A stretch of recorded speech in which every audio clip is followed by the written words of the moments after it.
से स्ट्राइक हटी है और हम लोग कोशिश कर रहे हैं कि 24 नवंबर तक ये स्ट्राइक ना लगे दोबारा, और हम लोग पूरी बात आप सब लोगों को पहुंचा सके, आप सब लोगों तक पहुंचाते रहें जब भी कोई ज़रूरत पड़े। और ये कम्युनिकेशन का हमारे पास एक ही साधन है। दूसरे न्यूज़ चैनल्स हैं, उनसे जब हम बात करते हैं तो बहुत से न्यूज़ चैनल्स डिमांड करते हैं कि हमें बात पहुंचाने के लिए यदि आप कोई मैसेज दोगे तो वो हम आपको ऐसे फ्री ऑफ कॉस्ट सेवा नहीं दे सकते, तो उसके लिए सॉरी। एंड मैं उनकी मजबूरी को भी समझता हूं, आप सब भी समझते हैं। और अभी जनता सरकार मोर्चा की ट्रेनिंग्स भी कोई नहीं चल रही है। यदि कोई बीच में ट्रेनिंग करने की बात करता है तो वो जनता सरकार मोर्चा के साथियों की ऊर्जा को बांटने की बात कर रहा है। ये बात आपको पता होनी चाहिए, इसलिए ऐसे साथियों का ब्यौरा ज़रूर अपने साथियों को दें। वीर सिंह को, गौरव को मुझे मैसेज करके 9518170000 पर वो मैसेज आप करें। पहला सवाल है कि आप अपना विद्यालय कब शुरू करने वाले हैं और उसमें कितने साल के बच्चे का एडमिशन होगा। देखिए, हमने एक प्रोविज़न किया है कि हम 2025 से एक ऐसे विद्यालय के गठन के विषय में चर्चा करने वाले हैं और गांव-गांव जाकर के लोगों को जगाने वाले हैं। जिस विद्यालय में यदि आपके बच्चे का एडमिशन होता है तो उसके बाद उसके रोज़गार की गारंटी हमारी होगी। यानी कि उस बच्चे को विद्यालय से निकलने से पहले सारे अरेंजमेंट्स हम करके देंगे जो उसको समाज में स्थापित करेंगे। तो इसका अर्थ ये हुआ कि हम सब लोग मिल करके ऐसे विद्यालय की स्थापना करेंगे। 2025 में हम इस पर काम शुरू करेंगे। इसमें काम शुरू करने का मतलब क्या है, इसको समझिएगा आप। ये हम लोग आप सबके सामने इसको रख देंगे। काम शुरू करने का मतलब ये है कि हमें हर गांव तक जाना है। जनता सरकार मोर्चा का जो मकसद है वो व्यवस्था परिवर्तन है। व्यवस्था परिवर्तन में हम लोग जो मौजूद व्यवस्था है, जैसे कि पहले तो शिक्षा की व्यवस्था को ले लेते हैं, इसी पर चर्चा कर रहे हैं अगर हम। तो शिक्षा की व्यवस्था क्या है? शिक्षा की व्यवस्था ये है कि एक बोर्ड ने सिलेबस तय किया हुआ है। आपका बच्चा एक स्कूल में पढ़ रहा है, वो उस पूरे सिलेबस को अच्छे से पढ़ता है और अच्छे से पढ़ने के बाद वो उस बोर्ड से जो परीक्षा होती है उस परीक्षा को पास करता है, और पास करने के बाद फिर उस बच्चे को एक और पेपर देना पड़ता है, फिर एक और पेपर देना पड़ता है, फिर एक इंटरव्यू देना पड़ता है, और उसके बाद कोई आदमी जो कि किसी सरकार ने अपनी चाटुकारिता के चलते नियुक्त किया था, वो व्यक्ति बताएगा कि आपका बच्चा काबिल है या नहीं काबिल है। अब मैं तो ये कह रहा हूँ कि हर एक बच्चे को परमात्मा ने अद्भुत पैदा किया है, यूनिक पैदा किया है, और यदि वो यूनिक है तो फिर उसकी यूनिकनेस को ध्यान में रखते हुए हमें अपने बच्चे की परवरिश भी उसी हिसाब से करनी चाहिए, और उस बच्चे को रोज़गार के लिए साधन भी उसी हिसाब से देने चाहिए कि उसकी क्या यूनिकनेस है। तो यदि वो यूनिकनेस का पता नहीं लगा पा रहे हैं तो उसमें गलती किसकी है? उसमें तो हम लोगों की गलती है भाई। उसमें तो टीचर्स की गलती है, पेरेंट्स की गलती है, या किसी भी व्यक्ति की गलती है, लेकिन बच्चे की तो गलती कम से कम नहीं हो सकती। तो ये एक तो हम लोग इसको समझ लें। दूसरा, मैंने आपको बताया था, परसों वाली वीडियो में भी बताया था, परसों वाले लाइव में भी बताया था। परसों का लाइव आप जाते हैं तो जब आप चैनल पर जाएंगे, डॉक्टर देवेंद्र बल्हारा वाले चैनल पर ये लाइव मिलेगा आपको। उसमें जब आप क्लिक करते हैं तो वीडियो, शॉर्ट्स, लाइव ऐसे का एक ऑप्शन आता है, तो वो लाइव वाले पे क्लिक करना पड़ेगा आपको। तो वहाँ से आपको पुराने वाले लाइव मिल जाएंगे। उस लाइव में हमने बताया था कि 14 तारीख की रात शाम को 9 बजे हम फिर से इकट्ठा हो रहे हैं। तो परसों यानी कि 14 नवंबर को बाल दिवस पर हम शाम को फिर इकट्ठा हो रहे हैं, और परसों का हमारा टारगेट ये है कि हम कम से कम अपने 5-7 लोगों को साथ में जोड़ने की मुहिम शुरू करें और 2000 लोगों को लाइव में जोड़ पाएं।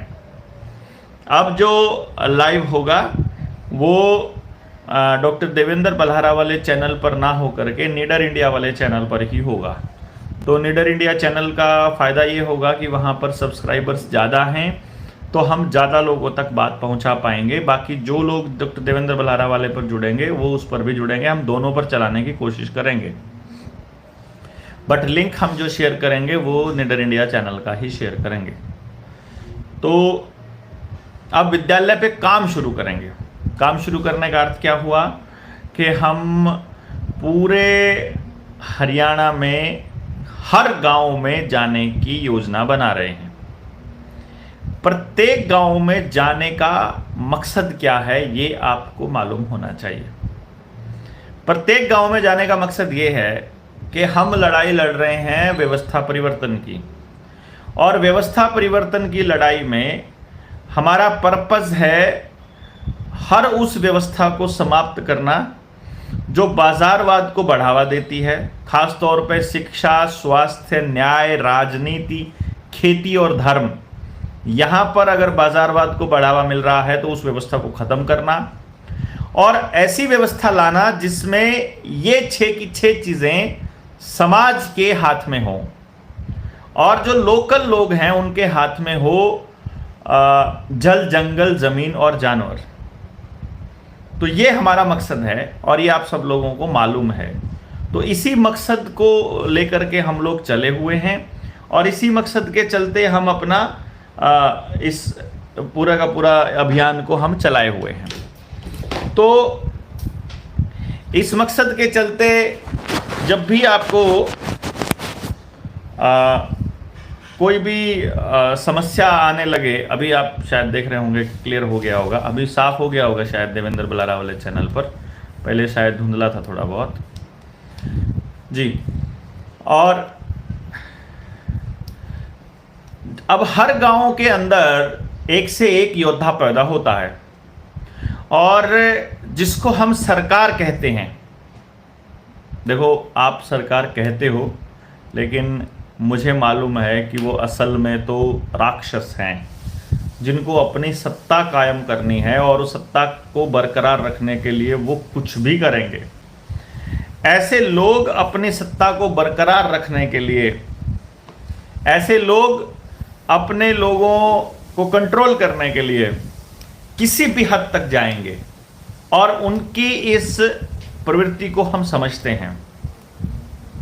और जनता सरकार मोर्चा चाहता है, हम लोग ये चाहते हैं कि एक ऐसी शिक्षण व्यवस्था बने जिसमें प्रत्येक गांव अपने यहाँ एक ऐसा एजुकेशन सिस्टम खड़ा करे जिसमें एक भी बच्चा बेरोजगार ना हो।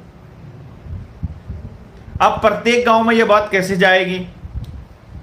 पहले तो हम लेकर के जाएंगे, समझाएंगे उन लोगों को, और जैसा कि आपको मालूम है और अभी तक के जितने तजुर्बे हमने किए हैं उन तजुर्बों से हम बहुत स्पष्ट रूप से ये कह सकते हैं कि हमारे पास जो मैसेज आता है वो ये आता है कि जी लोग सुनने को तैयार नहीं हैं और लोग समझते नहीं हैं। देखिए, मैं नहीं मानता कि लोग आपकी बात को सुनने के लिए तैयार नहीं हैं। मैं नहीं मानता कि लोग समझते नहीं हैं। मैं ये मानता हूँ हमें समझाना नहीं आता है। यदि हमारे लोगों को बात समझ में नहीं आई है तो इसका मतलब हमें समझाना नहीं आया है, और यदि हमें समझाना नहीं आया है तो इसका एक ही अर्थ है कि अभी हमारे को अपनी स्किल्स में बहुत इम्प्रूवमेंट करनी पड़ेगी। तो जब गांव के लोगों को ये समझ में आ जाए कि हम एक ऐसी व्यवस्था बना सकते हैं जिसमें प्रत्येक बच्चे को रोजगार दिया जा सकता है, तो मुझे लगता है फिर तो काम हमारा आसान हो जाएगा। फिर तो उस व्यवस्था को बनाने के लिए गांव अपने वॉलंटियर्स को, अपने नौजवानों को भी देना शुरू कर देगा। परंतु जब तक उस गांव को वो बात समझ में नहीं आती है, मैंने ये क्या बोला, जब तक उनको ये बात समझ में नहीं आती है, अर्थात जैसे ही आप गांव में जाओगे एकदम से थोड़ी ना बात समझ में आ जाएगी। तो समझ में आने के लिए कुछ वक्त लगेगा। वो वक्त हम क्या करेंगे? क्या हम चुप रहेंगे? क्या हम इंतजार करेंगे कि गांव वाले समझ जाएंगे तब हम आगे बढ़ेंगे? नहीं, हम उस गांव के लोगों को समझाने के लिए जाएंगे।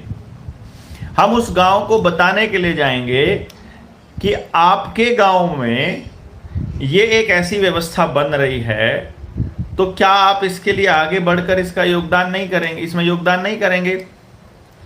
मान लीजिए वो अभी तैयार नहीं है, अभी उनको बात समझ में नहीं है, अभी वो जातिगत मुद्दों पर उलझे हुए हैं, अभी वो पड़ोस के मुद्दों पर उलझे हुए हैं, अभी वो पैसे के पीछे लगे हुए हैं, अभी वो अपने धर्म के नाम पर कहीं पर उलझे हैं, तो शायद उनको बात समझ में नहीं आएगी, मैं ऐसा मानता हूं। परंतु ऐसा नहीं मानता हूं कि उनको वो बात कभी भी समझ में नहीं आएगी। उनको वो बात समझ में तो आएगी ही आएगी। तो जब तक उनको वो बात समझ में नहीं आती है, तब तक हम अपना एक विद्यालय शुरू कर लेते हैं। अब विद्यालय शुरू करेंगे तो उसमें पूरे गांव के बच्चों को तो हम ले नहीं पाएंगे, तो प्रत्येक गांव से केवल 2 बच्चों को लेने की हमारी योजना है। एक गांव से हम सिर्फ 2 बच्चे लेंगे, एक उस तबके से जो पे कर सकता है और एक उस तबके से जो पे नहीं कर सकता है। जो पे नहीं कर सकता है उस, यानी कि अगर कोई गरीब व्यक्ति है तो उसके घर में भी तो कोई ना कोई टैलेंट पैदा होता है ना। हमें पूरे समाज को दिखाना है कि प्रत्येक गांव में, प्रत्येक घर में एक टैलेंट पैदा हो रहा है। लेकिन आमतौर पे स्कूलों में हमने देखा है कि स्कूल टैलेंटेड बच्चों को ले लेते हैं जिनको वो टैलेंटेड कहते हैं, और हमारा मानना है कि हर बच्चा टैलेंटेड है। तो इस बात को कैसे प्रूव करेंगे? तो इसको प्रूव करने का हमने एक तरीका निकाला कि एक काम करते हैं, आप माँ बाप अपने बच्चों की ढेर सारी कमियां लिख के बताइए कि आपके बच्चे में क्या क्या कमियां हैं।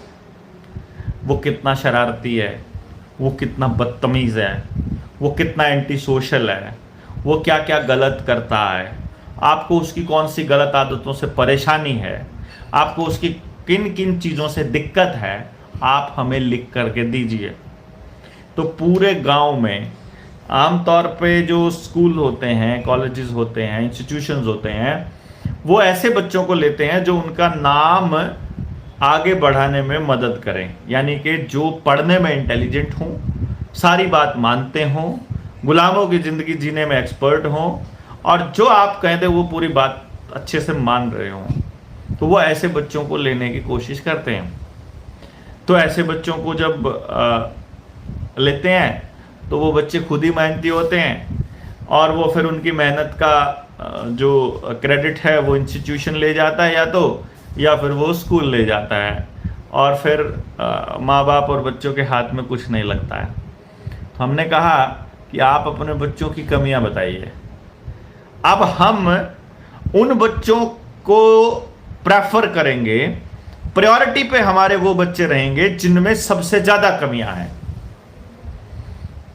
हमने ये तय किया, यानी सबसे पहले हम उन बच्चों को नहीं लेंगे जो बच्चे इंटेलिजेंट कहलाते हैं, जो बच्चे ज़्यादा नंबर ले रहे हैं, जो बच्चे ज़्यादा पढ़ते हैं। आप हमें उन बच्चों को दीजिए जो सबसे कम पढ़ते हैं, आप हमें उन बच्चों को दीजिए जो कुछ नहीं पढ़ते हैं, और उन बच्चों को लेकर के हम आगे बढ़ेंगे। और तब आपको हम अगले साल, 2 साल, 3 साल में ये करके दिखाएंगे कि जिनको आपने कहा था, यानी कि पूरे गांव में सबसे ज्यादा कमी जिस बच्चे में नजर आएगी, हम उस बच्चे को लेंगे, उस तबके से जो पे कर सकता है और उस तबके से जो नहीं पे कर सकता है। और जो नहीं पे कर सकता है, जो गरीब का बच्चा है, वहां से भी हम एक बच्चा लेंगे, और हम ये एग्जाम्पल सेट करेंगे कि जो पे कर सकता है वो अपने बच्चे का भी पे करेगा और अपने गांव के दूसरे बच्चे का भी पे करेगा। वो बहुत बड़ी फीस नहीं होगी उसके अंदर। हमारा जो शिष्य कुल है, हमारा जो विद्यालय है, उसकी परिकल्पना में फीस नहीं है।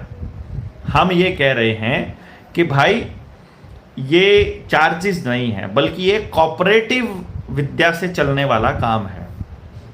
यानी कि हम इसको एक कोऑपरेटिव सिस्टम से चलाएंगे कि भाई हम अपने बच्चों के लिए कुछ करना चाहते हैं, एक एग्जाम्पल भी सेट करना है। जब तक आपका गांव तैयार नहीं होता तब तक हम अपने स्कूल के अंदर आपको प्रैक्टिकल करके दिखा देंगे, और साथ के साथ अपने गांव के अंदर इस बात का प्रचार भी लगातार करते रहेंगे कि हमें ऐसा एजुकेशन सिस्टम चलाना है।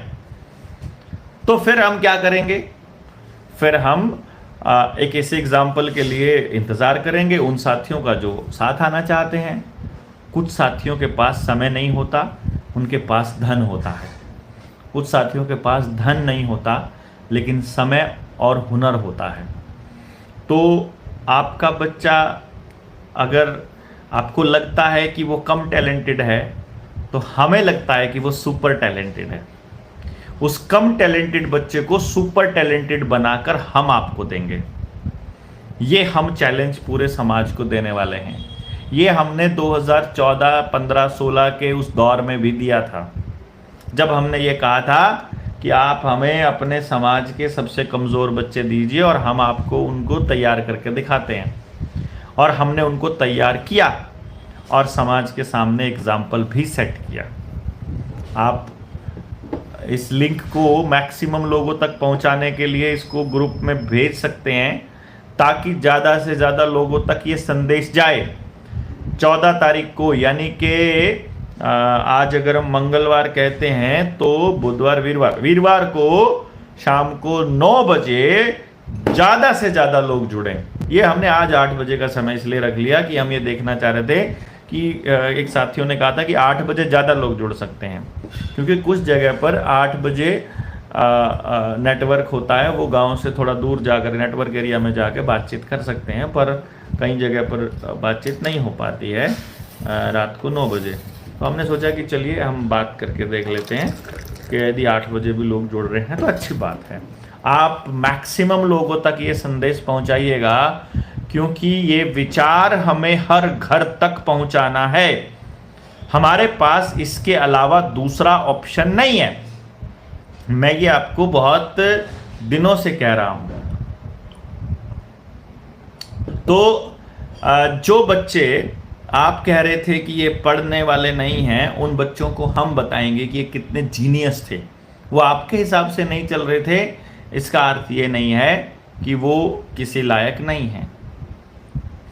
तो इधर से तो हम 2 बच्चों को ले रहे होंगे गांव से, और उधर जो है गांव में इस बात के लिए लोगों को मेंटली तैयार किया जा रहा होगा कि आप इन 2 बच्चों के लिए क्यों सोचते हो कि ये सिर्फ 2 ही बच्चे तैयार हुए। क्यों ना ऐसी व्यवस्था बनाएं कि गांव में प्रत्येक बच्चे के लिए ये इंतजाम कर दिया जाए। तो गांव के प्रत्येक बच्चे के लिए इंतजाम हो, इस व्यवस्था के लिए हम लोग लड़ाई लड़ रहे हैं। आई होप आप मेरी बात का मतलब समझ रहे हैं। आप प्रत्येक बच्चे तक कैसे जाएंगे। गांव में 2 बच्चे हो गए, अब इन बच्चों के ऊपर कुछ खर्चा होना है, जो कि वहाँ रहने वाले लोगों का, व्यवस्थाओं का, दूसरी व्यवस्थाओं का। तो हम लोग ये प्लान कर रहे हैं कि 6 महीने से लेके 1 साल तक का जो खर्चा है वो विद्यालय अपने पास रखेगा कॉर्पस फंड के रूप में। क्योंकि मान लीजिए जैसे कोरोना जैसा दौर अगर दोबारा आ गया, तो अगर लॉकडाउन लग गया और 1 साल तक हमारे पास चलाने के लिए रास्ता ही नहीं हुआ, तो हमारे पास कम से कम 1 साल का कॉर्पस फंड होना चाहिए कि भाई ये वाला फंड जो है हम इमरजेंसी में इस्तेमाल करने वाले हैं, जब बाहर से कोई भी सहायता मिलनी बंद हो जाएगी। उसके बाद हम अपने विद्यालय में जितना भी खर्चा होगा वहाँ उन सब लोगों को डिवाइड कर देंगे जो लोग या तो डोनेट करते हैं या किसी तरह की मदद करते हैं या वो पे करते हैं। तो हम उनको डिवाइड कर देंगे और ये कोऑपरेटिव सिस्टम से चलेगा। इसमें कोई फीस, कोई प्रॉफिट, किसी तरह का कोई इस तरह का प्रावधान नहीं रहेगा।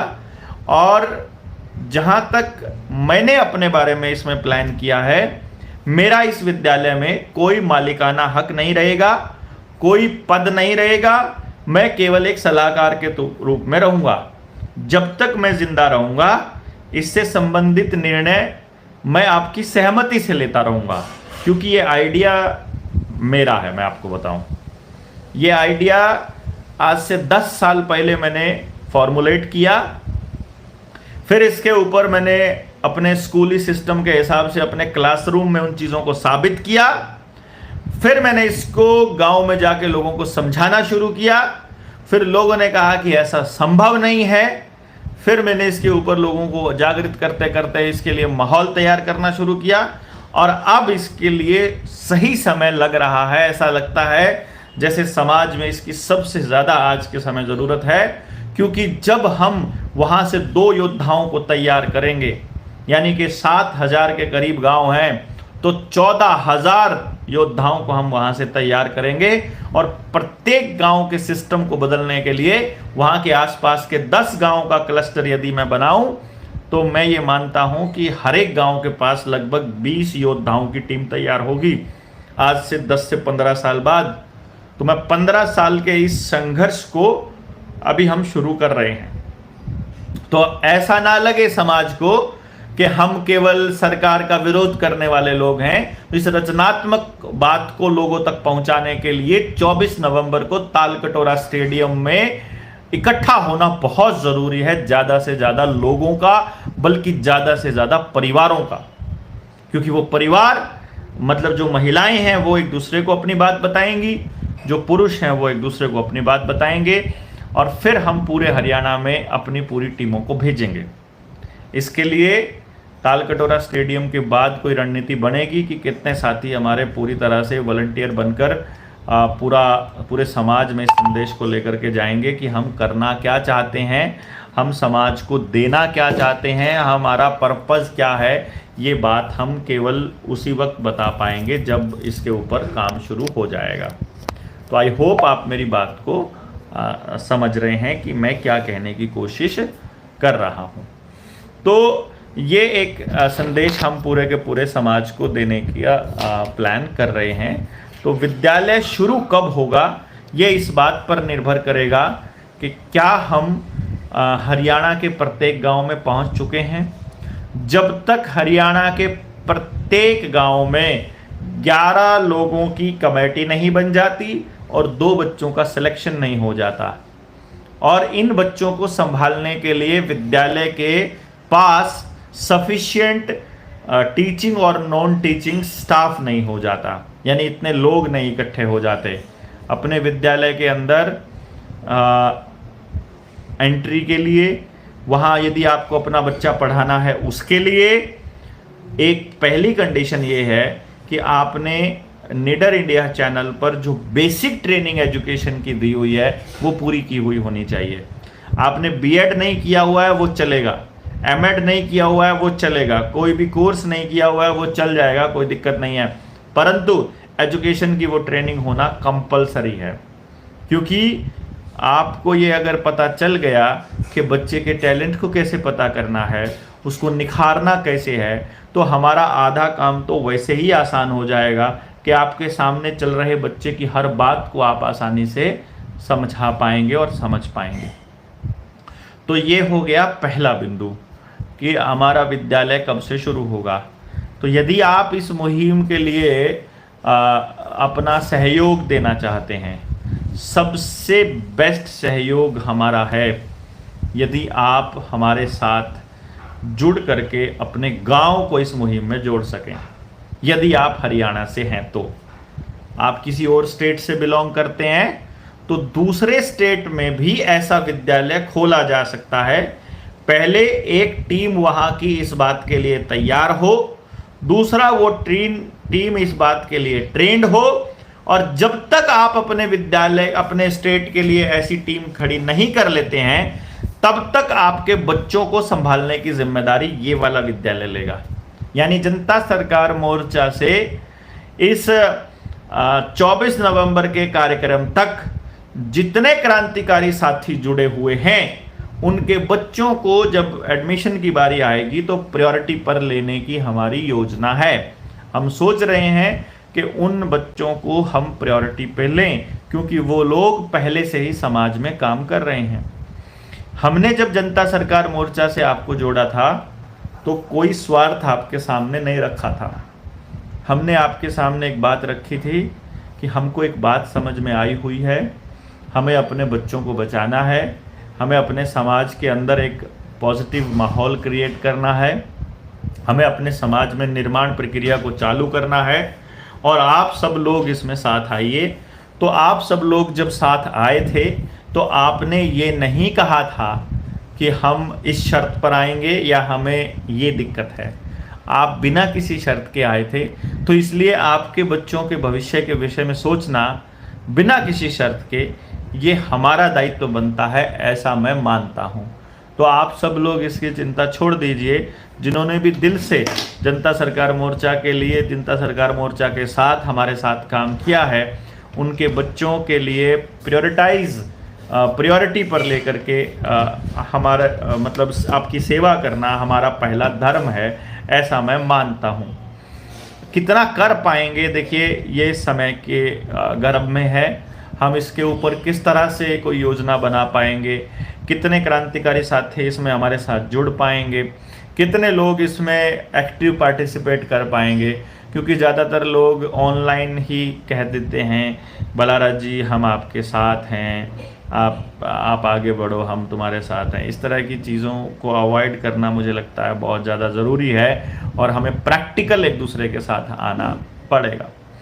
तो जितने साथी और आपके साथ जुड़े हुए हैं, मुझे लगता है अभी हमारी जो संख्या है वो घट रही है, तो शायद आपका इंटरेस्ट लूज़ हो रहा है, मुझे ऐसा लगता है। अगर हम बात ठीक कर रहे होते तो फिर आप का इंटरेस्ट बनना चाहिए था, तो और लोग जुड़ने चाहिए थे, परंतु और लोग जुड़ नहीं रहे। तो मैं ऐसा मान रहा हूँ कि साथी छोड़कर जा रहे हैं, तो मतलब हम कोई ऐसी बात कर रहे हैं जिसमें आप इंटरेस्टेड नहीं हो। तो आप सबके लिए क्वेश्चन हो गया, आपका जवाब हो गया कि इसमें विद्यालय कब से शुरू करने की योजना है, किस तरह के बच्चे हम इसमें लेंगे, क्या हमारी उसके अंदर रणनीति रहेगी। सर हमने अपार आईडी के लिए तो मना कर दिया है, लेकिन टीचर्स बोल रहे हैं कि आप रिटर्न में दीजिए।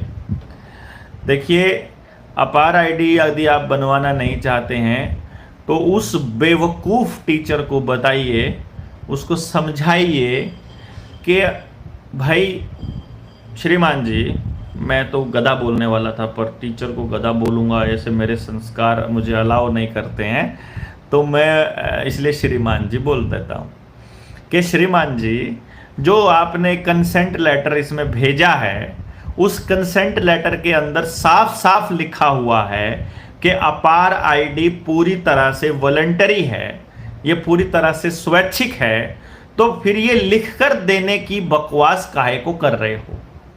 ये उस टीचर को बोलना है आपने कि तुम्हारे अंदर इतनी अक्ल नहीं है कि इधर लिखा हुआ है कि ये वॉलंटरी है, तो तुम जबरदस्ती कैसे कर सकते हो। लिख कर दोगा माल है, अरे लिख कर देता है नौकर, मालिक लिख कर कैसे दे देगा भाई, मालिक क्यों लिख कर दे। ये बात आपको उस टीचर को बतानी पड़ेगी। उसको बोलिए कि अपनी जो तुम्हारी ड्यूटी है ना नौकर की, उस नौकर की ड्यूटी में रहो, मालिक बनने की कोशिश मत करो।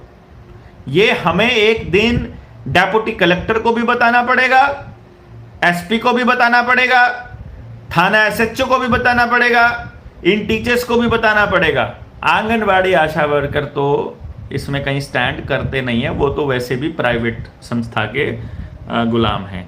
इसलिए आप अपने अधिकारों को समझिए और उनको एक्सेस कीजिए, उनसे सवाल पूछिए। वो कौन होते हैं इसके ऊपर आपसे लिखवा कर लेने वाले वैसे, और फिर लेते भी हैं तो आपको ये लिखने में क्या दिक्कत है कि बच्चा मेरा है और मैं नहीं चाहता इसकी अपार आईडी बने, तो लिख दीजिए, इसमें क्या है, रोते रहेंगे, उनको बता दीजिए। अब सर क्या मैट्रिक्स और इल्यूमिनाती सेम है? देखिए मैट्रिक्स क्या है, हाँ it's a good question Aditya भाई। मैट्रिक्स और इल्यूमिनाती अलग। मैट्रिक्स जो है वो एक प्रोग्राम का नाम है और जो इल्यूमिनाती है वो एक ग्रुप का नाम है, जिसको मतलब सो कोल्ड ग्रुप बोलते हैं। तो जो मैट्रिक्स है ये असल में एक प्रोग्रामिंग है। जैसे बच्चा पैदा हुआ, पैदा होने के बाद उसकी प्रोग्रामिंग की जाती है, बेटा वहाँ नहीं जाना है, वहाँ जाना है, इधर नहीं बैठना है, ये काम ऐसे करना है, ये चीज़ ऐसे करनी है। फिर स्कूल में जब जाता है, कपड़े कैसे पहनने हैं, किस तरह से ड्रेसअप होना है, कैसा दिखना है, टाई कैसे लगानी है, और जब टीचर बोले तो चुपचाप कैसे खड़ा होना है, फिर जो भी बात बोली जाए उसको कैसे याद करना है, पेपर में कैसे उगलना है, और दूसरे मुद्दों पर कैसे बोलना है, चलना है। ये सब बातें जो हैं वो मैट्रिक्स का हिस्सा है, यानी कि ये प्रोग्रामिंग है बेसिकली। जैसे आपने कंप्यूटर को प्रोग्राम होते हुए देखा होगा, तो आपके दिमाग को भी वैसे ही प्रोग्राम किया जाता है। इसमें सिगमंड फ्रॉइड के बहुत सारे एग्जाम्पल्स आते हैं। दूसरे एग्जाम्पल्स आते हैं जो बिल्ली और कुत्ते पर होते हैं। यानी कि जैसे क्या होता है, मैं आपको एक एग्जाम्पल बता रहा हूँ कि कुत्ते को बांध दिया गया, उसको भूखा रखा गया, फिर एक घंटी बजाई, घंटी बजते ही उस कुत्ते को एक रोटी का टुकड़ा दिया गया, तो या मांस का या रोटी का, जैसे भी आप समझ सकते हैं उसको, यानी उसका फेवरेट। फिर उसके बाद उसको भूखा रखा गया, फिर घंटी बजी और उसको फिर खाना दिया गया और उसके मुंह से लार टपकने लगी। इसी तरह से ये प्रोसेस जो है दोहराई गई कई बार। तो अब जैसे ही घंटी बजेगी आने वाले वक्त में, चाहे आप उसे खाना दीजिए या नहीं दीजिए, उसके मुंह से लार टपकनी चालू हो जाएगी। इसको प्रोग्रामिंग बोलते हैं। जैसे स्कूल में बेल बजते ही आप प्रार्थना में जाकर खड़े हो जाते हो, बेल बजते ही आप अपना बैग उठाकर चल पड़ते हो, आप दूसरी कक्षा की तैयारी कर लेते हो, बेल बजी और आप ये काम किया और ये काम बंद कर देते हो। सामने पुलिस वाले खड़े हुए हैं, नाक का देखा है, आप वापस वैसे ही घूम जाते हो। आप जैसे अभी आपको प्रोग्राम किया गया था कोरोना के दौर में कि सामने पुलिस वाला खड़ा है तो फटाक से आप मास्क लगा लेते थे। साहब जब कहीं जाते हो तो फटाक से अपना सर्टिफिकेट निकाल लेते हो दिखाने का कि मैंने देखो सर्टिफिकेट लगा लिया, मैंने वैक्सीन लगा लिया। इसी तरह से आपकी प्रोग्रामिंग की गई है और आप उस प्रोग्रामिंग के हिसाब से चलते हो। इसी का नाम मैट्रिक्स है। और प्रोग्रामिंग में क्या रहता है और प्रोग्रामिंग अगर ना हो तो क्या रहता है? मैक्सिमम लोग इस प्रोग्रामिंग से बाहर नहीं आना चाहते, क्योंकि जैसे ही आप आज़ाद होते हो तो आपके ऊपर जिम्मेदारियां पड़ जाती हैं और मैक्सिमम लोग अपनी नकारात्मकता की वजह से या नकारेपन की वजह से जिम्मेदारी लेने से भागते हैं। तो वो लोग इससे बाहर आना ही नहीं चाहते हैं। तो ऐसे लोग उस मैट्रिक्स में ही फंसे रहना चाहते हैं। तो वो कहेंगे ऑप्शन ही क्या है? मतलब मैट्रिक्स में फंसे लोगों का सबसे बड़ा जवाब रहता है ऑप्शन ही क्या है। उनको लगता है कि जो व्यवस्था अभी बनी हुई है इससे बढ़िया व्यवस्था बन नहीं सकती है, इससे अच्छे लोग हो नहीं सकते हैं, जो चल रहा है वैसा ही है। इसको एक एग्जाम्पल से भी हम लोग ले सकते हैं कि लोग किस लेवल पर गुलाम रहते हैं और मैट्रिक्स में कैसे फंसे रहना पसंद करते हैं या कैसे फंसे रहते हैं। एक राजा ने मतलब अपने लोगों को बोला कि भाई मैं अपने लोगों का ख्याल रखना चाहता हूं, तो आप लोग कोई भी दिक्कत अगर आपको इस पूरी व्यवस्था से लगती हो, कोई शोषण आपका कर रहा हो, कहीं आपको भ्रष्टाचार नज़र आ रहा हो, कोई गलत काम अगर आपको नज़र आ रहा हो, तो आप इस जो कंप्लेंट बॉक्स है, इस कंप्लेंट बॉक्स में आप अपना जो कंप्लेंट है वो लिख सकते हैं। आप बीच में मैं आपको रोक रहा हूँ, आप मैक्सिमम लोगों तक, जितने लोगों तक पहुँचा सकते हैं इस वीडियो का लिंक, या बताइए कि इस चैनल पर लाइव चल रहा है और आप जुड़िए, मैसेज कर दीजिए साथ में। अगर नहीं हो रहा है तो कोई बात नहीं, आप कंटिन्यू जुड़े रहिए। तो वो कंप्लेंट बॉक्स देख रहा है राजा, काफ़ी दिनों से खाली पड़ा है और उसमें कोई भी व्यक्ति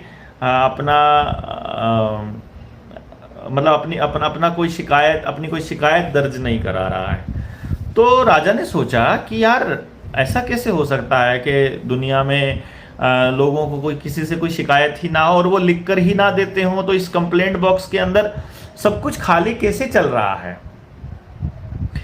तो फिर उसके दिमाग में एक आइडिया आया कि लोगों को चेक करते हैं कि लोग किस तरह के हैं और जब उनके साथ अन्याय होता है तो वो कैसे बिहेव करते हैं।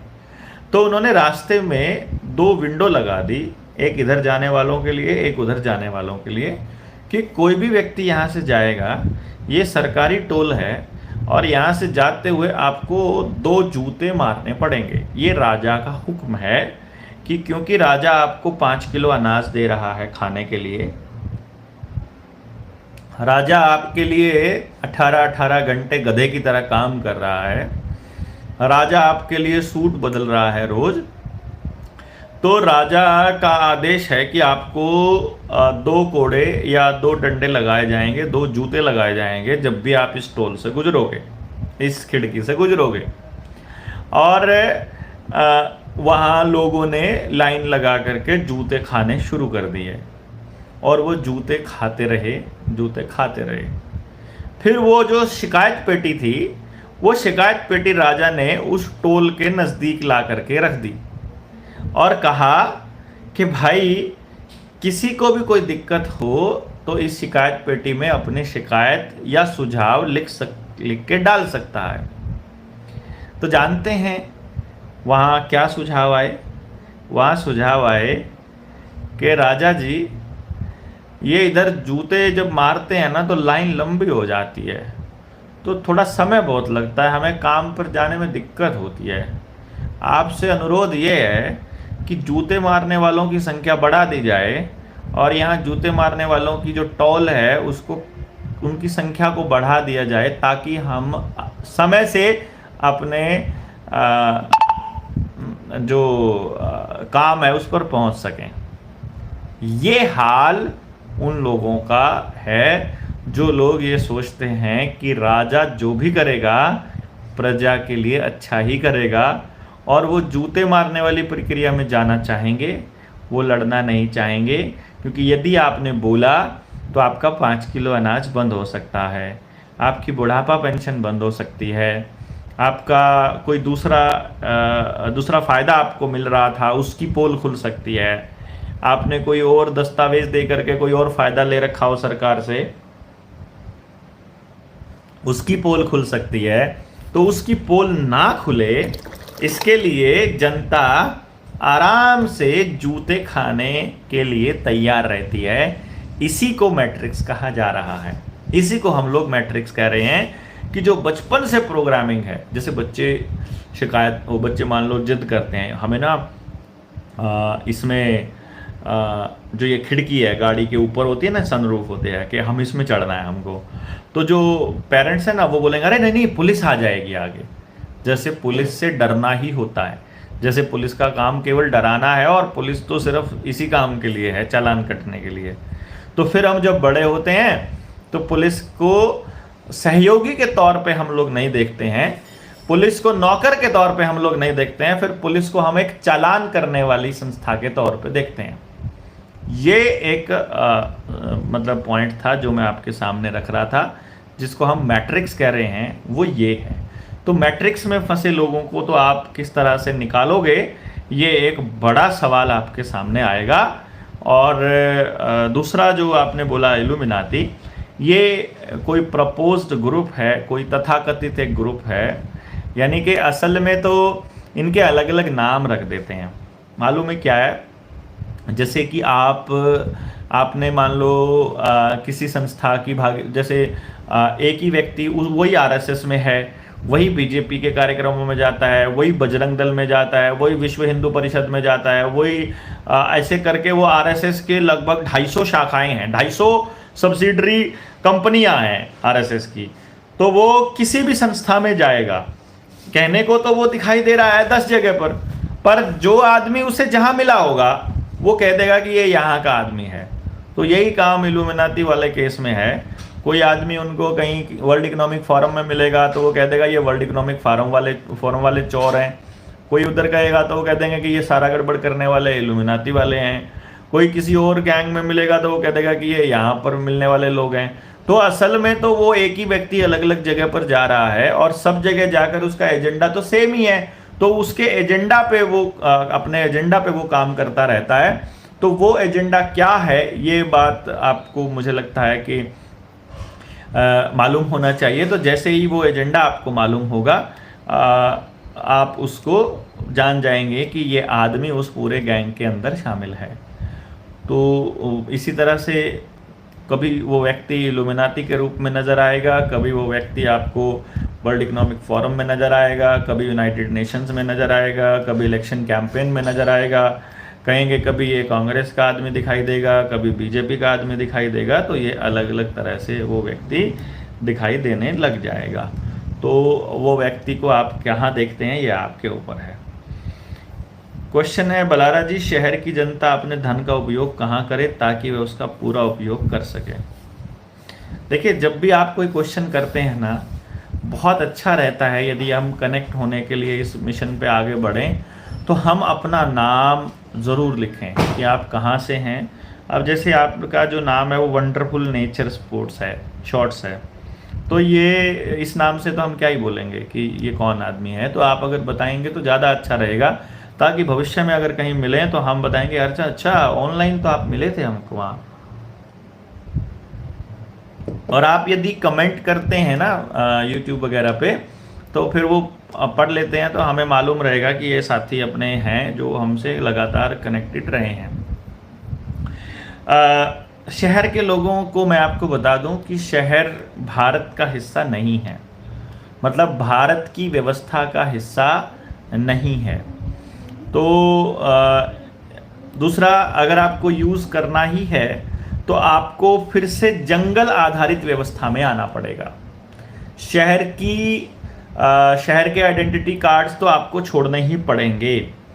यदि आपको ध्यान ना हो तो, और यदि आपको ध्यान हो और आपने नोटिस किया हो, ट्रंप ने आते ही बोल दिया है कि 200-250 साल पुराने कानूनों का सहारा लेंगे और बताएंगे कि अमेरिका का नागरिक कौन है, और उसके हिसाब से हम तय करेंगे कि असली अमेरिकन कौन है। क्योंकि अमेरिका मैक्सिमम जो है वो एक रिफ्यूजी कंट्री है, वो एक शरणार्थी कंट्री है जिसमें बाहर से आए हुए लोग ही बसे हुए हैं।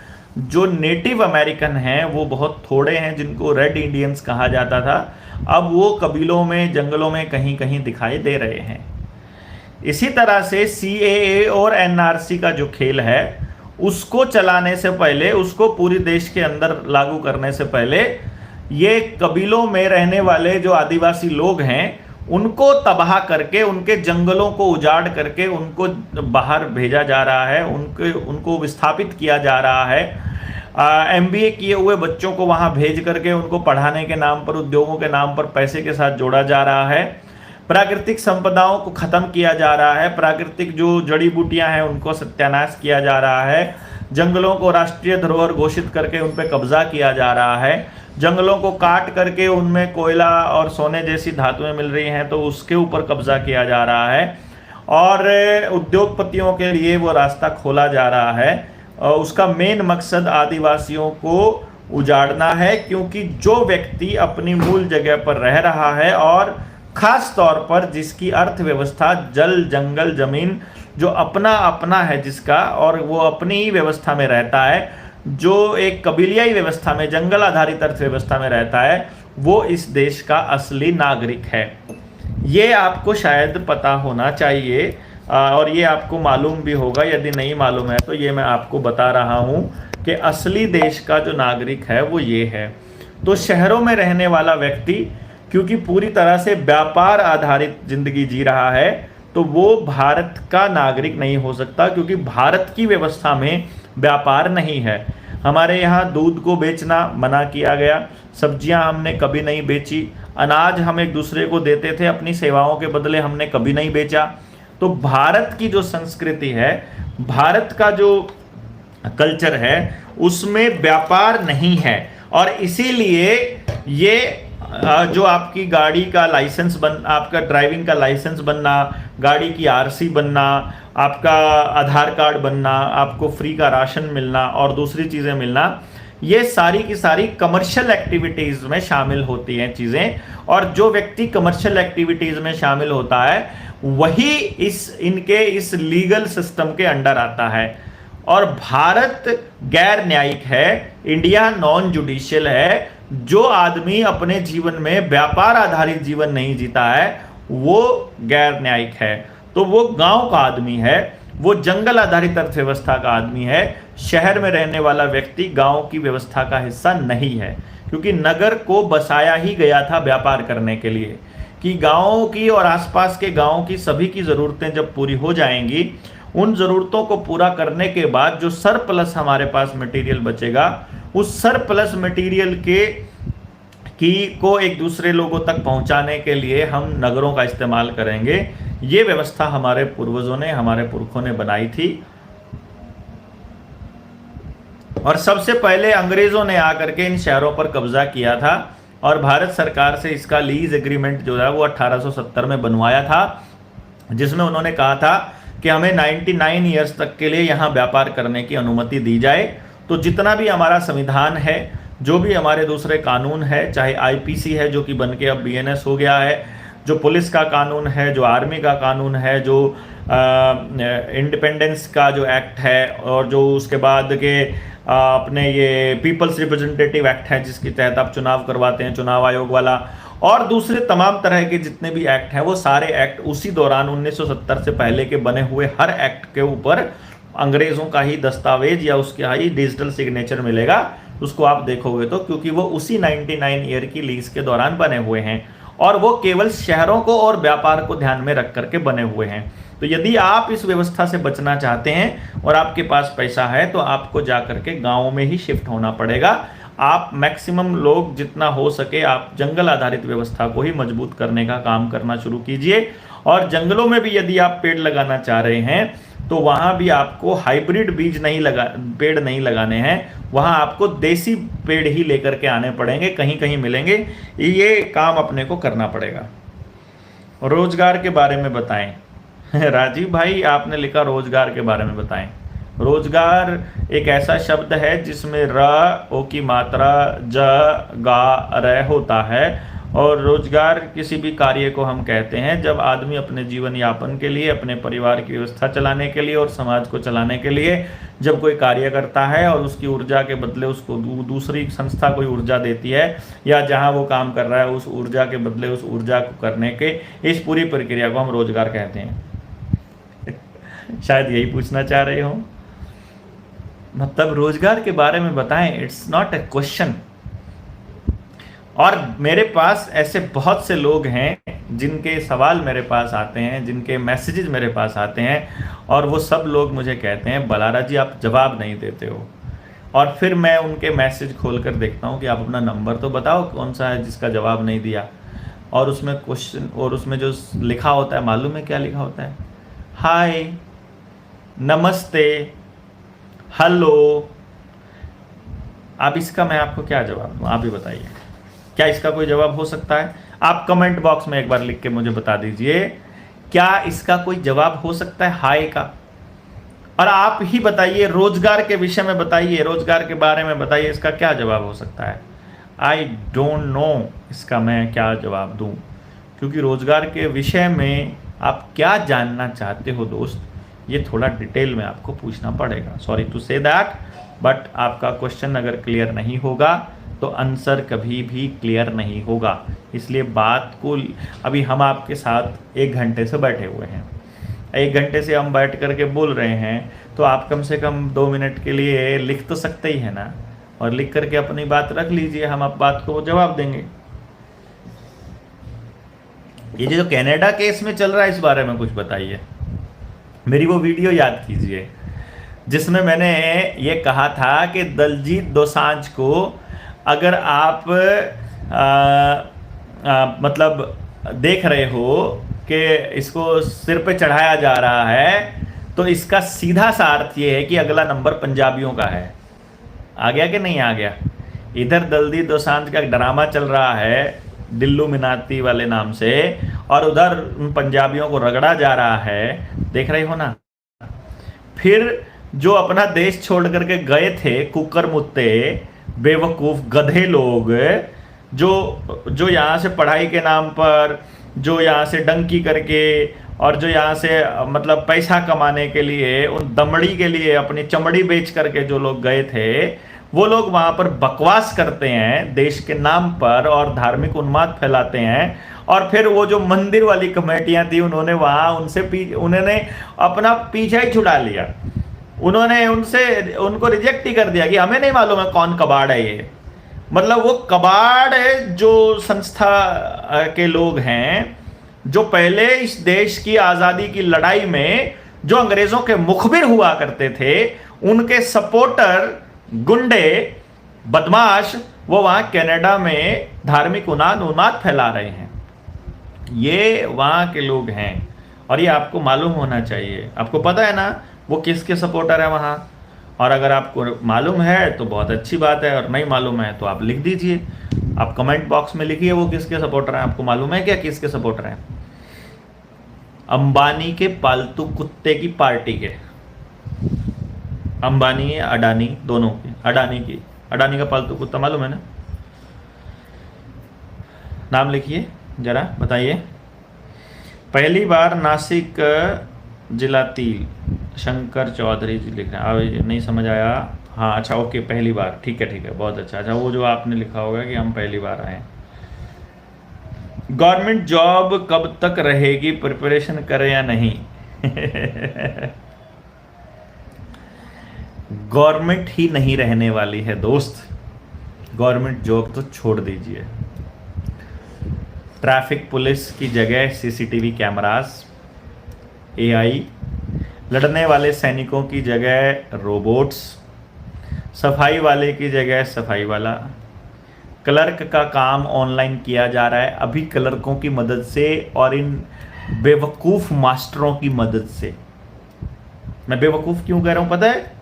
क्योंकि जो समझदार मास्टर हैं वो इस काम में नहीं शामिल होते हैं, वो इनके जाल में नहीं फंसते हैं। हाँ, मोती, ठीक है, बर्थ, वो जाल में नहीं फंसते हैं। वो इन टीचर्स की मदद से आपका सारा डेटा ऑनलाइन कर रहे हैं। फिर आपकी हर ट्रांजैक्शन आपके मोबाइल से होगी। फिर किसी क्लर्क की जरूरत रहेगी। टीचर्स ऑनलाइन पढ़ाएंगे, एआई वाले चश्मे आ जाएंगे, फुल क्लासरूम वाली आपको फीलिंग आएगी। कार चलाने के लिए ड्राइवरलेस कारें आ चुकी हैं, ट्रक ड्राइवरलेस आ चुके हैं। आपको मालूम है ना, ट्रक भी ड्राइवरलेस आ चुके हैं, कारें भी आ चुके हैं। आपका मोबाइल ऑपरेट जाते हो बिना किसी आदमी के है। किसी बड़े फूड आउटलेट पे जाते हो तो वहाँ ऑर्डर्स बिना किसी आदमी के आप जाके क्लिक करके करते हो। कितने सारे सरकारी काम हैं जो आप, अच्छा आपने 20 रुपया हमको भेजा है, धन्यवाद। कुछ साथी सुपर थैंक्स भेजते हैं यूट्यूब के ऊपर, तो कुछ साथी क्या मतलब हमको महीने में 100-200 रुपया इसका मिल जाता है। या तो आपका धन्यवाद है। कोई 40 रुपये भेजता है, कोई 20 रुपये, कोई 60 रुपये। तो थैंक यू। अभी पॉपअप किया इसलिए बोला मैंने, सामने आ जाता है। तो ड्राइवर नहीं चाहिए उनको, सफाई वाला नहीं चाहिए क्योंकि उसके लिए भी रोबोट आ गया है। सुरक्षा के लिए सैनिक नहीं चाहिए, रोड पे ट्रैफिक के लिए उनको सिपाही नहीं चाहिए, पढ़ाने के लिए टीचर नहीं चाहिए, रेस्टोरों में उनको बैरा नहीं चाहिए, और नेता तो उनको चाहिए ही नहीं, गुलामी चाहिए खाली। डिस्ट्रीब्यूशन, अच्छा डिलीवरी करने के लिए उनको कोई डिलीवरी बॉय नहीं चाहिए क्योंकि ड्रोन से हो जाएगा। अच्छा, खेती करने के लिए उनको किसान नहीं चाहिए क्योंकि सारा काम ऑटोमेटेड मशीनें कर सकती हैं। फसल काटने से लेकर, लोडिंग से लेकर अनलोडिंग तक, पैकिंग से लेकर अनपैकिंग तक सारा काम जो है वो एआई कर सकती है, रोबोट्स कर सकते हैं। तो आपकी आवश्यकता आई डोंट थिंक कि उनको है। तो जब उनको आपकी ज़रूरत ही नहीं है तो मैं ऐसा मान रहा हूं कि वो आपके लिए क्यों खामखाई की सिरदर्दी मोल लेंगे, और क्यों वो आपके लिए ऐसा अरेंजमेंट करेंगे, और गवर्नमेंट जॉब्स की तैयारी करके आप क्या कर लेंगे। भाई, गवर्नमेंट जॉब कभी नहीं करनी होती हैं, वो व्यापार का हिस्सा है। समाज का काम करने के लिए समाज की मदद करनी होती है, जिसके बदले में समाज आपकी व्यवस्थाओं का और आपकी ज़रूरतों का ख्याल रखता है। और ये जैसे शिक्षा का, स्वास्थ्य का, न्याय, राजनीति, खेती, धर्म, ये सारे विषय समाज के विषय हैं, ये सरकार के विषय नहीं हैं, ये व्यक्तिगत विषय नहीं हैं। इसलिए हम 24 नवंबर को जब तालकटोरा स्टेडियम में इकट्ठा होंगे सुबह 10 बजे से लेकर के, वहां इन्हीं विषयों पर चर्चा होगी कि पेरेंटिंग में बहुत बड़ी गलती क्या हो रही है और किस तरह से हम लोग गलती कर रहे हैं, उन गलतियों को कैसे सुधारा जाए। इट्स वेरी इंपॉर्टेंट, बहुत जरूरी है आप सब लोगों को इस बात का पता होना कि हम बहुत भारी गलतियां कर रहे हैं, वो गलतियां लगातार नहीं होनी चाहिए। और कुछ साथी हैं जो 9 बजे का सोच करके जुड़ रहे थे, शायद आप अभी इसलिए आए हैं कि 9 बजे सोच रहे थे, बट एनी हाउ अच्छा है। हम 14 तारीख का जो कार्यक्रम है, 14 तारीख का जो लाइव है वो नीडर इंडिया वाले चैनल पर हम लोग करने वाले हैं, तो आप सब लोग इस बात को ध्यान रखिए। नीडर इंडिया चैनल पर रात को 9 बजे हम इकट्ठा होंगे, जिसका लिंक आप सब तक पहुंच जाएगा। बलारा सर, मैंने वैक्सीन लगवाई थी, अब मैं सफ़ेद मूसली, काली मूसली ले रहा हूँ, क्या इससे डिटॉक्स हो जाएगा या नहीं, प्लीज़ बताएं सर। सफ़ेद मूसली, काली मूसली डिटॉक्स होगा? देखिए, जिन्होंने इससे डिटॉक्स किया है ये बात तो केवल वो लोग बता सकते हैं। मैं अपना बता रहा हूँ कि जो डॉक्टर सूजन का जो फॉर्मूला है डिटॉक्स वाला, वो काफ़ी हद तक सही है। और हरियाणा में तो अगर कोई साथी मंगवा रहा है तो वो शुभम से मंगवा सकता है। मैं उसका नंबर लिख देता हूँ, आप लोग लिख दीजिए, आपको मालूम होगा, मैं बोल देता हूँ, आप लिखिएगा प्लीज़ कमेंट में। 85578, दोबारा से बोल देता हूँ, 85578 और 57235, ये शुभम मान, आप इसमें लिख दीजिए, शुभम मान साथ में लिख देंगे तो आप इस नंबर पर आप मैसेज करके अपना डिटॉक्स किट मंगवा सकते हैं, जिस भी साथी ने ये लगवा ली हो और इसको अपने शरीर से निकालना चाहता हो।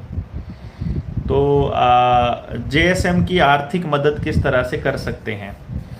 आप अगर जेएसएम की आर्थिक मदद करना चाहते हैं साथियों, तो डिस्क्रिप्शन के अंदर मैंने एक मैसेज भेजा हुआ है जिसमें इस देश को लूटने वाली व्यवस्था के अंतर्गत जो बैंकिंग वाली जो किताब है उसकी बुकिंग आप ऑनलाइन करके आप 8, 10, 20 किताबें बुक कीजिए। यानी कि जैसे आप 10 किताबें बुक करेंगे तो आपको 11,000 रुपया पे करना है, एक किताब बुक करेंगे तो आपको 1100 रुपया पे करना है। एक तरह से ये समझिए कि ये सारा पैसा आप दान में दे रहे हो और किताब हम आपको वैसे भेज देंगे। आप इसको दान ही मानकर चलिए, ये मत सोचिए कि ये किताब हम लोग आपको सेल कर रहे हैं। तो जेएसएम को आर्थिक मदद की बहुत ज़्यादा ज़रूरत है, बल्कि 24 तारीख के तालकटोरा स्टेडियम को लेकर के भी मैंने आपको बताया था, हमारे पास फंडिंग नहीं है, हमारे पास कोई पैसा है नहीं। और जो तालकटोरा स्टेडियम की बुकिंग है वो भी हमारे एक साथी ने अपनी सेविंग से और बल्कि लोन लिए हुए पैसे से किया है। और लोन भी इस तरह से लिया हुआ है कि उसका आवेदन नहीं लगाना है। कहीं आप ये सोच रहे हो कि आवेदन वाले पैसों से हम ये सब कर रहे हैं, वो उस बंदे का अपना पैसा है व्यक्तिगत, जो कि हमने ये कहा था कि वहाँ हम लोगों से भी अपील करेंगे, यदि हमसे इतना कलेक्शन हो गया और इतना कंट्रीब्यूशन हो गया तो हम उन साथियों का जिन्होंने पैसा लगा है उनको हम दे पाएँ। और यदि हम नहीं दे पाएंगे तो फिर ये मेरी जिम्मेदारी होगी, फिर हम समाज का काम थोड़े दिनों के लिए ब्लॉक करके गांव-गांव जाना बंद करके फिर मैं अपनी काउंसलिंग वाले काम पर जुटूंगा और फिर उनका उधार वो चुकता करूंगा। ये प्लान मैं कर रहा हूँ, ये थोड़ा सा मैं आपको बता रहा हूँ, इसलिए आप मदद ज़रूर कीजिए। वो मैंने मैसेज आपको भेजा है। भाई क्या हर साल 14,000 बच्चों का एडमिशन होगा? जी नहीं, बिल्कुल नहीं, ये 14,000 बच्चों का एडमिशन हर साल नहीं होगा। ये एक बार हर गांव तक पहुंचेंगे, उसके बाद हमारी व्यवस्था कितने लोगों की बचेगी उसके बेसिस पर हम लोग तय करेंगे कि आगे कितनी एडमिशन्स होंगे। और तब तक हम साल 2 साल के अंदर इस तरह की व्यवस्था खड़ी कर देंगे कि आपके गांव में ही ऐसा गुरुकुल बनने का कार्यक्रम चालू होना शुरू हो जाए, ताकि ये मुहिम रुकने का नाम ना ले बल्कि और ज़्यादा तेज़ी से बढ़ने लगे। क्राइम कब ख़त्म होगा या कम होगा दिल्ली और दूसरी जगह पर? क्राइम जब ख़त्म होगा जब हमें एक दूसरे से आगे भागने की होड़ नहीं रहेगी, जब हमारे सारे काम समाज के ऊपर आधारित होंगे, जब समाज में बेइज्जती के डर से लोग गलत काम करना बंद करेंगे, जब सत्ता में बैठे लोग गुंडों की, बदमाशों की, गैंगस्टर्स की और लुटेरों की तारीफ करना बंद करेंगे, जेल से आए हुए लोगों को लोग वोट करना बंद कर देंगे, जब हम केवल अच्छे लोगों को सपोर्ट करेंगे और गंदे लोगों को जब हम गालियां देना शुरू करेंगे, उनको भगाना शुरू करेंगे, घर में एंट्री बैन कर देंगे, जिनके साथ रोटी और बेटी का रिश्ता खत्म कर देंगे जो गलत काम करते हैं, ये तब खत्म होगा जब आप ऐसे लोगों को दुत्कारना स्टार्ट करेंगे जो नकल से पास होकर के नौकरी पाते हैं, जो अपने काम के अंदर भ्रष्टाचार करते हैं, जो किसी की बहू बेटी को गलत नज़र से देखते हैं, जो किसी के पैसे पर गलत नज़र रखते हैं, जो चोरी करने की नीयत से चलते हैं, और जो समाज के अंदर कोई भी अनैतिक और असामाजिक कार्य करते हैं। ऐसे लोगों की जब हम सार्वजनिक आलोचना करना शुरू करेंगे, और कोई चोर कितने ही बड़े पद पर बैठा हो, कोई आदमखोर, कोई तड़ी पार कितने ही बड़े पद पर बैठा हो, जब हम उनकी आलोचना खुलकर करना शुरू करेंगे और समाज का हर तबका जब इसमें एक साथ आकर के एक सुर में सुर मिलाएगा, तब जाकर के सामाजिक बहिष्कार के डर से ये बदमाश जो है गलत काम करना बंद करेंगे। अदरवाइज क्राइम के बंद होने का कोई लॉजिक मुझे दिखाई नहीं दे रहा है। क्या न्यू वर्ल्ड ऑर्डर में आपसी मतभेद अड़चन बनेगी, क्योंकि सबकी सोच अलग है, ये सब पॉलिटिकल पार्टीज मिले हुए हैं। देखिए, ये आपसी मतभेद इसीलिए पैदा किया गया है ताकि ज़्यादा से ज़्यादा लोग एक दूसरे से बहस करते रहें और अननेसेसरी की बहस कॉन्टिन्यूसली जारी रहे, और इस बहस से असल में उनका जो पर्पज़ है और हमारा पर्पज़ है वो ये है कि जो इस मिशन में लगे हुए हैं वो एक दूसरे को जान पाएं कि कौन है लोग जो दूसरों को बचाने की लड़ाई लड़ रहे हैं। इस पूरे के पूरे धर्म युद्ध में, इस ज्ञान युद्ध में वो लोग बचेंगे जिनको जानकारी है, दूसरे वो लोग बचेंगे जो दूसरों को बचाने की लड़ाई लड़ रहे हैं। इसमें दूसरों को बचाने वाले लोगों को बचाने के लिए खुद जो दैविक शक्तियां या ऊर्जा का स्रोत जो है वो खुद आएगा और वो उनको बचाने का काम करेगा। मैं ये बिल्कुल पूरा श्योरिटी से कह रहा हूँ कि इसमें जो स्वार्थी लोग हैं, लालची लोग हैं, डरे हुए लोग हैं, घटिया लोग हैं, असामाजिक हैं, अपराधी प्रवृत्ति के लोग हैं, वो सब रगड़े जाएंगे और कोई आपसी मतभेद आखिर में नहीं रह जाएगा। हर बार ये ऐसा होता है कि नया विश्व व्यवस्था लाने से पहले दंगे किए जाते हैं। जो 1947 के जो दंगे हैं, जो भारत पाकिस्तान का जो बंटवारा है, वो भी न्यू वर्ल्ड ऑर्डर लाने के उद्देश्य से ही किया गया पूरा का पूरा षड्यंत्र है, जिसमें हिंदू मुसलमान नाम की भारत के अंदर ऐसी कोई व्यवस्था नहीं थी जो लड़ाई करती हो, बल्कि अंग्रेजों का ही चलाया हुआ था। वही गेम अभी आरएसएस और बीजेपी मिलकर के पूरे देश को बांटने का, तोड़ने का और खराब करने का काम कर रही है, जो भाईचारे को। और आने वाले वक्त में यही ताकतें फिर उस भाईचारे की खराब हुई व्यवस्था की आड़ में अपने जो दंगे हैं वो करवाएंगी, और उन दंगों की आड़ में ही ये सारा का सारा प्रोपेगेंडा अमली जामा, इस प्रोपेगेंडा को अमली जामा पहनाया जाएगा। स्कूल में 2004-05 में हमें जापानी बुखार के कीड़े लगे थे, वो क्या था? भाई, एक बात मुझे ये समझ में नहीं आती है कि आप लोन से मर रहे हो, आपकी टेंशन सरकार को नहीं है, आप डिप्रेशन में मर रहे हो, परिवार टूट रहे हो, अपराध है, नशे से मर रहे हो, आप चाइल्ड बर्थ में मर रहे हो, दूसरी बीमारियों से मर रहे हो, तो उसमें सरकार को कोई टेंशन नहीं है। लेकिन आपको कोरोना से नहीं मरने देंगे, जापानी बुखार से नहीं मरने देंगे, ऐसा कह करके वो आपको इंजेक्शंस लगाते हैं, तो कितनी चिंता होगी ये आप देख सकते हैं। सुकंत जी ने 100 रुपये भेजे हैं, धन्यवाद। ये पहला फर्स्ट 100 रुपया है हमारे पास आया है, जो 40 रुपये से फालतू। Thank you. क्वेश्चन है, क्या आयुर्वेद का कोई भविष्य है आने वाले समय में? क्योंकि मैंने उसमें प्रैक्टिस शुरू किया है पर कोई डिग्री नहीं है। आने वाले समय में डिग्रियों की कोई वैल्यू नहीं रहने वाली है। अपार आईडी के नाम पर आपके सारे कागजों को ये लोग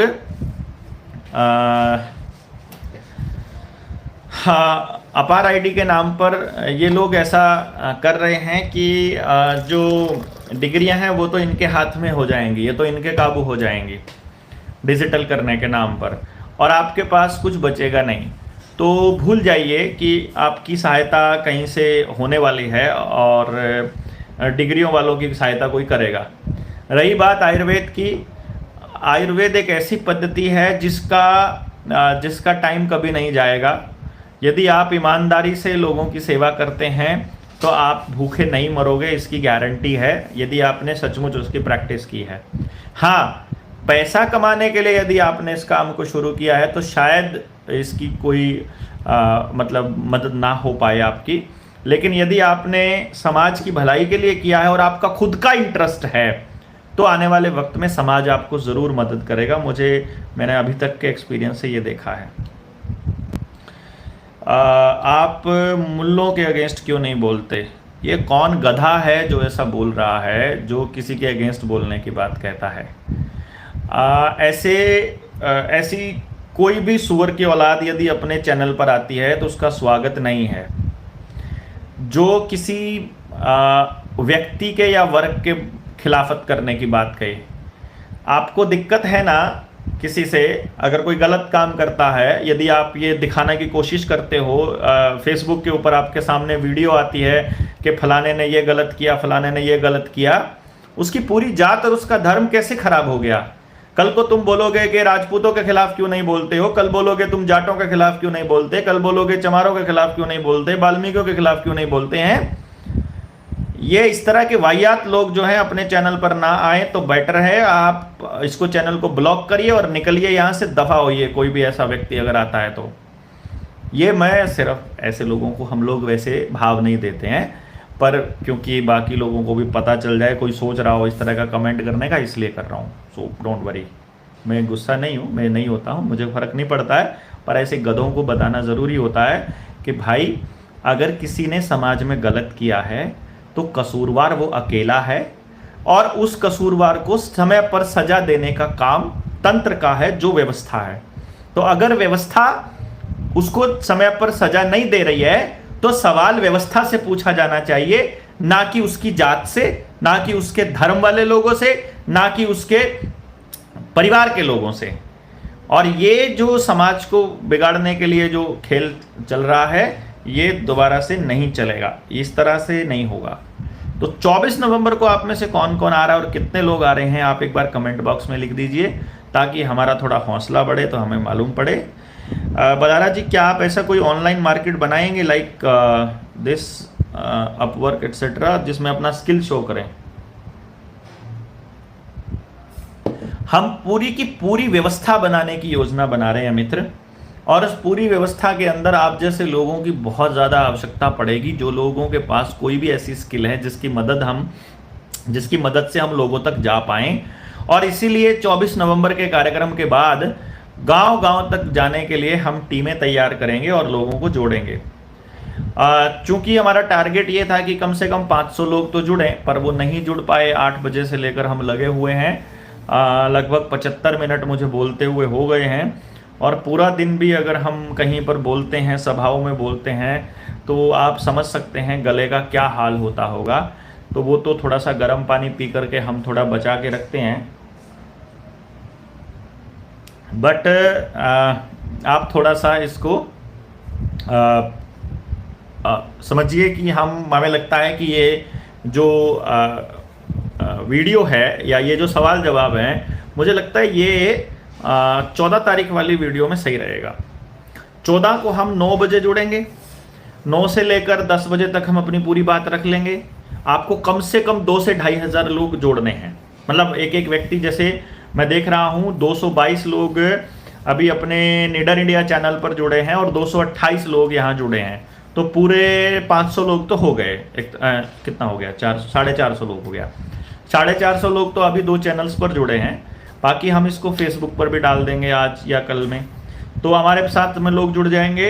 वो जो लोग हमारे साथ जुड़ेंगे उन साथियों को मैं चाहूँगा कि 14 नवंबर को निडर इंडिया चैनल पर रात को 9 बजे जोड़ लें, और जो पूरी बात हमने कहनी है, जो उन लोगों को संदेश देना है, उस संदेश के बाद फिर ये बाकी के सवाल जवाब हो जाएंगे।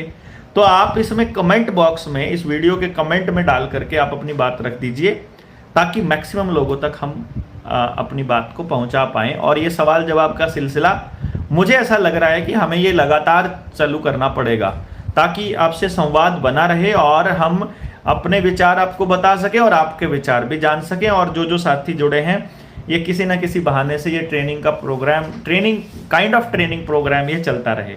आपका क्या विचार है इसके बारे में, एक बार अपनी बात ज़रूर कमेंट बॉक्स में लिखिएगा। बजाय इसके कि आप, ये लाइव चैट में कई बार नहीं होता है, तो आप इसको बताइए।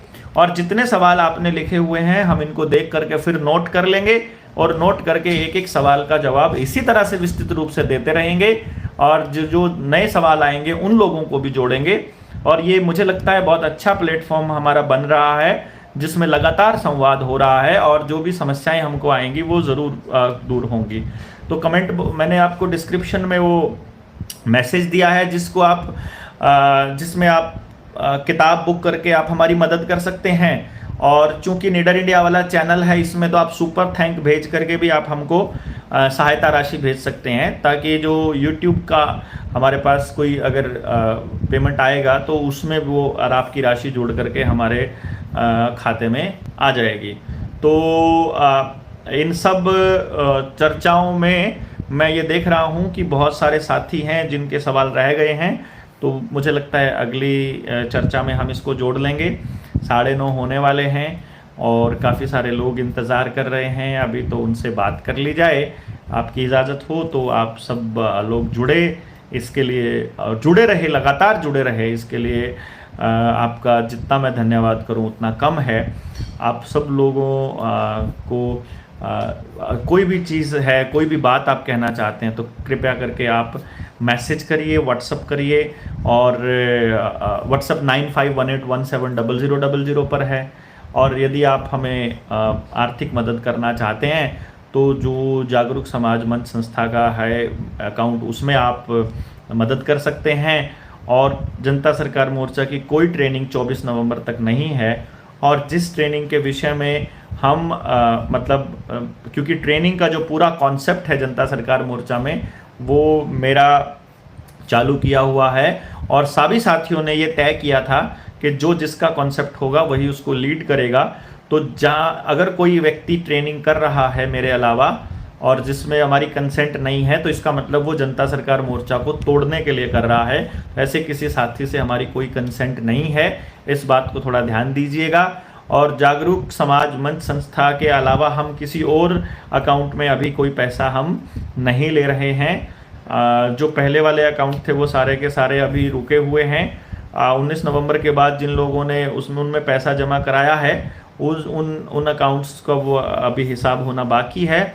और मेरे नाम से कोई भी पैसा मांगे या कोई ट्रेनिंग अगर हो रही है तो वो मोर्चे को तोड़ने की साजिश हो रही है, उससे आपको बचना है।